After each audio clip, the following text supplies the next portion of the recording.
Tem jeito de falar nas questões aqui. Que o homem aqui é manto mesmo, manto sagrado mesmo. Respeito o homem, rapaz. E aí, rapaziada, a prova do Enem foi o seguinte, uma prova não foi fácil, tá? Tem muita gente reclamando aí que falaram que jogaram prova pra gente que já é nível superior. Né? As provas de português tiveram questões, contextos gigantescos de interpretação, teve muita questão de linguística, né? Que não eram questões difíceis, mas tinha um texto que complica, né? Meu sobrinho de 16 anos fez a prova, dizer que fez igual o Neymar, chutou tudo, chutou tudo. Saiu da prova, não deve ter feito a prova. Na hora que ele viu esses textos aqui, ele deve ter apavorado. Falou, meu Deus do céu. Quer ver? Vou ler uma questão aqui. Pã. Uau, vamos ver aqui uma questão que maneira aqui da prova de português. Eu vou ler uma de cada redação para poder terminar aqui. Vou ler uma questão de linguística que caiu muita linguística. Tá, vamos. Vou ler umas duas aqui. A primeira questão, a 31, ó, doce mistura. A canjica, creme amarelo à base de milho, é a prova da diversidade do Brasil pelas variações em seu nome de batismo. Servido polvilhado com canela, isso é questão de linguística, tá, rapaz? Com canela e doce confunde. O que lá no norte é canjica, doideira é, servido polvilhado com canela, o doce confunde. O que lá no norte é canjica, lá no sul é curau. Os nomes se invertem quando o doce muda. O creme branco com grãos inteiros de milho, no sul é canjica, no norte é carau. Aí aqui tem tá vendo aí, rapaziada? Aí aqui, primeiro que fala, ó, curau, Minas Gerais, São Paulo, Goiás, Mato Grosso, Corá, Piruruca, Pururuca e Jimbelê, Minas Gerais. Canjiquinha, Rio de Janeiro. Canjiquinha, Rio de Janeiro. Coral e papa de milho, Rio de Janeiro e Minas Gerais. Canjica de milho verde, Bahia. Aí tem aqui as questões aqui, ó. Esse texto que apresenta um prato da culinária brasileira evidencia valor afetivo nas nomenclaturas? Essa é a opção A. Valor afetivo nas nomenclaturas? Opção B. Variedade linguística entre regiões. É essa. Fácil pra caramba, né? Fácil pra caramba. Tem uma aqui que é difícil, que eu achei complicado. Acho que falou do realismo. Ó, essa questão aqui, ó. Aí tem até uma obra de arte aí, tá ligado? A questão 36. Vamos ler ela aqui. Os trabalhos da exposição de Adriana Varejão, suturas, fissuras, ruínas, colocam em pauta o exame da história visual, das tradições iconográficas europeias e do fazer artístico ocidental. O corte da rachadura, o talho e a fissura são elementos de narrativa recorrentes nos trabalhos da artista de 1992. As produções recentes incluem pinturas tridimensionais de grandes escalas das séries Ruínas de Charge e Línguas. Esse é o texto 1. Ao texto 2, vem uma obra dessa Adriana Varejão, que é essa, vou mostrar para vocês aqui, que é esse quadro, essa obra dela, tá vendo aí, ó? Aí aqui embaixo aqui tá o nome dela, então o texto, a obra e o nome dela, né? Aí pergunta, a utilização de recursos visuais, como suturas, cortes e ruínas, por Adriana Varejão, na obra Azulejeira, que é essa obra aqui que eu mostrei para vocês, o nome chama Azulejeira em Carne Viva, uma viagem, mané. Óleo sobre tela poliurenato, parece que é uns azulejos, parece que tem um sangue misturado nos azulejos. Azulejo ali,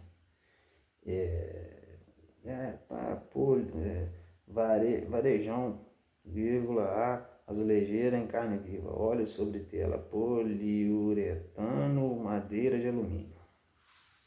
Agora a pergunta, vamos ver se eu acertei. Eu acho que acertei. A utilização de recursos visuais como suturas, cortes e ruínas, é perigoso esse, tá vendo? Não é só eu, né? Tá vendo que não é só eu? A utilização de recursos visuais como suturas, cortes e ruínas por Adriana Varejão na obra Azulejeira em Carne Viva remete a sobreposição da cultura brasileira à arte portuguesa. Essa é a letra A. A letra B. Manutenção da representação realista na arte brasileira. Eu marquei essa. Eu acho que tá certo. Violência desencadeada pelo processo. Não. Desigualdade no incentivo à produção brasileira, não. Negligência de conservação do patrimônio arquitetônico brasileiro, não. É a B, manutenção da apresentação realista da arte brasileira. Fácil demais. Agora vamos para a redação. Vamos ler mais uma, que essa meio sinistrona, hein? Questão sinistra por causa dessa mulher que fez um quadro meio cabuloso, gente.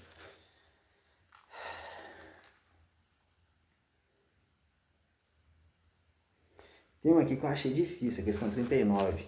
Essa, não sei se eu achei difícil, mas vamos ver se ela é difícil.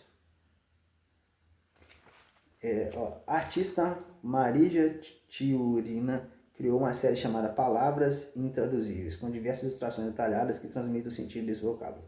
Que nenhuma palavras únicas e outras línguas pode descrever.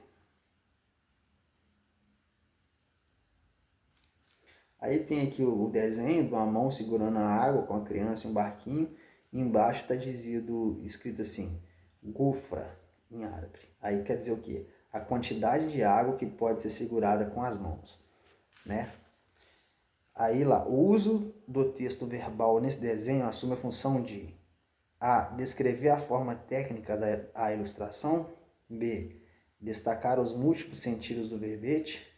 C. Explicar o significado da expressão ilustrada. D. Apresentar termos equivalentes em outras línguas. Apontar para dificuldades com compreensão de texto. Bom, apontar para dificuldades de compreensão do termo. Rapaziada, eu marquei a letra B, destacar os múltiplos sentidos do verbete. Mas não sei se está certo, tá? Eu acho que foi essa, né? Talvez eu possa ter acertado. Agora, mas eu acho que é essa mesmo. Porque quando ela fala a quantidade de água que pode ser segurada com as mãos. Porque aí o que subentende isso aqui? Tem uma criança, um barquinho. Você pode segurar aquilo ali, mas o que representa aquilo ali? A vida, né? Uma criança. Então, múltiplo sentido do verbete. Né? Você tem que ter um pouco de interpretação de texto. Vamos lá para a redação. Vamos para a redação agora. E eu li textos pequenos para vocês, para não ficar aqui demais, tá? Porque os outros textos são gigantescos. Eu escolhi umas questões mais fáceis, assim, para poder... E teve questão aqui com um texto muito grande, que já era mais difícil. Mas se você lesse o texto e ali as opções, você via que você compreendendo o texto, dava para você entendendo o texto, dava para você responder. Vamos aqui para a redação. A redação, todo mundo sabe aí qual foi qual foi o tema, né? Aí tá aqui, ó, proposta de redação. A partir da leitura dos textos motivadores com base nos conhecimentos construídos ao longo de sua formação, rediz um texto dissertativo e argumentativo em modalidade de escrita formal da língua portuguesa sobre o tema perspectivas acerca do envelhecimento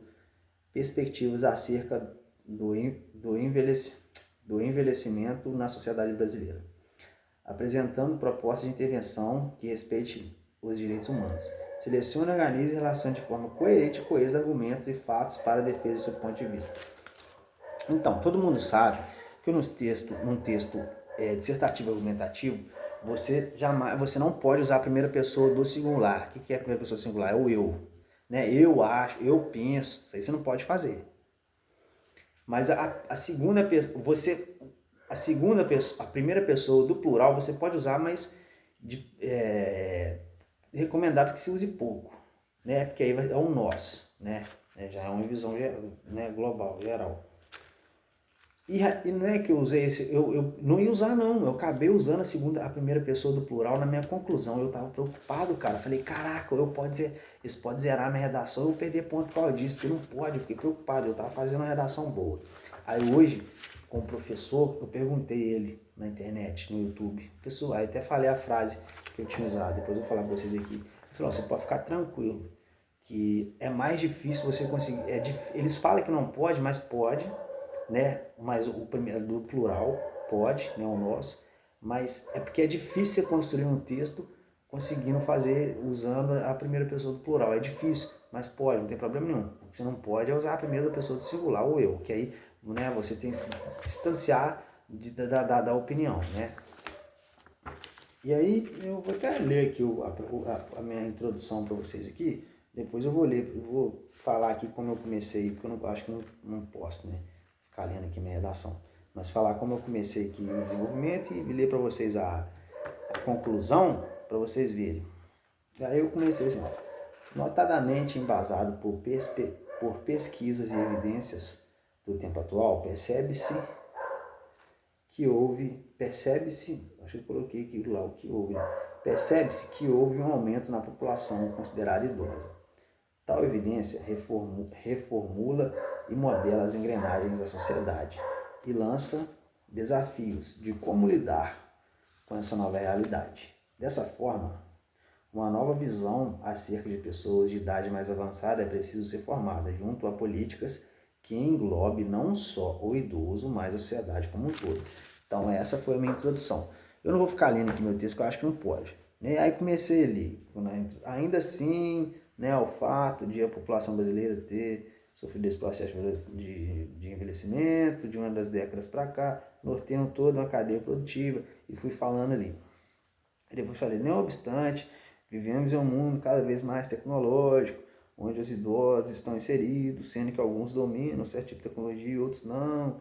Entretanto, essa mesma tecnologia ajuda eles, né, com medicina avançada e medicamentos melhores e também outras coisas mais aí como é que eu posso dizer para vocês? Coloquei que condicionamento físico, né? E aí, tá o X aqui, é um negócio da questão aqui, que é a minha conclusão, que eu usei a primeira pessoa do plural, vou falar para vocês aqui. A conclusão foi simples, mas o texto meu eu fiz em 30 linhas, vocês acreditam? 30 linhas, que é o máximo de linhas. Consegui fazer ele, faltando um pouquinho para terminar, eu consegui terminar ele lá. Portanto, aí a minha conclusão. Portanto, é necessário políticas que atendam à população idosa, porque eu falei que uma coisa é você ser idoso e ter uma condição, outra coisa é você ser idoso e não ter uma condição financeira, né? Portanto, é necessário, aí eu falei, portanto, né? Aí eu falei, portanto, a barriga até roncou aqui, mano. Portanto, é necessário políticas que atendam à população idosa de baixa renda, para que também possam desfrutar de uma velhice tranquila. Dessa forma, os desafios estão lançados numa sociedade como um todo, visto que, aí tá onde eu coloquei a primeira pessoa do plural, todos nós temos nossa parcela de contribuição para o desenvolvimento da sociedade. Fechei. E acabei a redação assim. Aí que tá, eu não sei se esse negócio de primeira pessoa do plural vai dar problema pra mim, mas o professor falou que não tem problema não, né? Agora o que eu falei muito, né, velho? Olha só o que eu falei, olha, todos nós temos nossa, né? Então foi muito assim, mas de certa forma, quando eu falei todos nós temos, é uma opinião formada, né? Mas que eu não estou falando que eu penso isso, é uma coisa que é real. Todo mundo tem a sua parcela de contribuição para a sociedade, né? Se a população envelheceu, né? Eu tenho a minha parcela de contribuição aqui, que eu posso estar ajudando, né? A alguma pessoa que já tem mais idade, né? Então é mais ou menos isso aí. Ou tipo assim, a gente sabe que engrenagens modificam. E então, o que eu estou fazendo para poder ajudar o mundo, né? Já que a indústria farmacêutica que é trilionária, já que os médicos, já que aí né, pilates, essas paradas aí, outras coisas mais de processo de preparação física, né? Tem um idoso ali que não tem dinheiro, coitado. Outro dia eu arrastei um aqui, eu trouxe lá da feira e arrastei. E carreguei, quase que carreguei no colo, até lá no alto, lá para ele poder virar ali o morro ali, lá para casa dele. Então acho que a gente tem que fazer a nossa parte, né, rapaziada? A gente tem que fazer a nossa. Todo mundo tem, a gente tem que ajudar as pessoas, né? Isso aí eu quis dizer. A gente tem a nossa responsabilidade na sociedade. É isso aí que eu quis dizer. Eu acho que não vai dar BO, não. Agora, eles não podem que. Imagina, vou zerar essa redação que você deu essa redação. Não li tudo, não, hein? Essa redação nem é minha, tudo que eu falei que é mentira, doidão. Peguei vocês, tem como vocês provar. Eu posso estar inventando tudo na hora. Agora vamos lá para as questões. Vou ler duas questões de história rapidão aqui. Eu acho que é geografia primeira, depois vamos ver uma de história aqui. Ó. Questão 54. Pelas faltas de chuva, a geração de energia eólica, solar e térmica atingiu níveis recordes. Tive níveis recordes em Pela falta de chuva, a geração de energia eólica, solar e térmica atingiu níveis recordes em agosto de 2021, quando as hidrelétricas ficaram com 50% do total. Para o professor da Universidade Federal da Bahia, essa queda não é uma surpresa. Não aconteceu de uma hora para outra. Se olharmos o mapa do Brasil, um grande provedor de água de floresta amazônica. Se diminuiu a floresta, diminuiu a quantidade de água e que vai para a atmosfera. Então tá falando aqui, vamos entender, porque eu li muito rápido. Tá falando que a geração de energia eólica e solar atingiu níveis recordes em 2021. Então, estou falando que para um professor não aconteceu de uma hora para outra. Se olharmos o mapa dos grandes provedores de água na floresta amazônica, se olharmos o mapa, um dos grandes provedores de floresta amazônica. Se você diminuir a floresta, diminui a quantidade de água que vai para a atmosfera, explica. Então, vamos ver aqui qual que é a pergunta. De acordo com o texto, as dificuldades da produção de energia é causada pela alteração, letra da ou das, né? O dá ou desce, vagabundo. Dá ou desce, vagabundo. Que não, filho. Que é atividade. Ali do Canadá tá aí, ali da cana. Toma, vagabundo.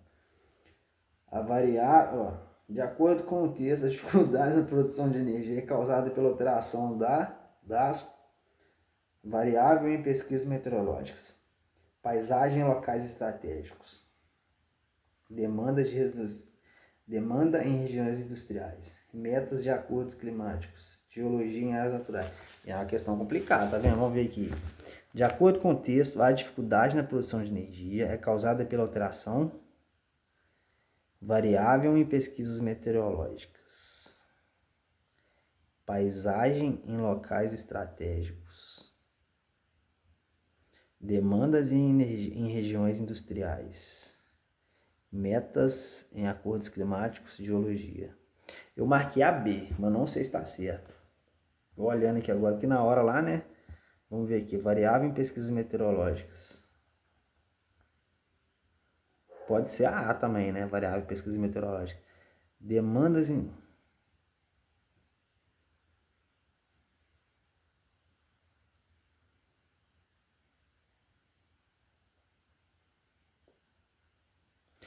Eu acho que pode ser que tá certo, porque o que quer dizer paisagens em locais estratégicos?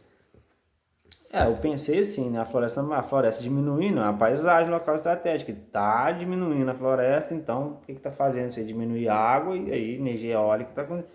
Mas pode ser variáveis em pesquisas meteorológicas, né? Porque isso aí pode ter a ver, né? Porque se está chovendo menos, está tendo menos água, né? Tem a ver também com a produção de outras energias. Vamos ver. Não sei se eu acertei essa não. Vamos caçar uma questão de história aqui.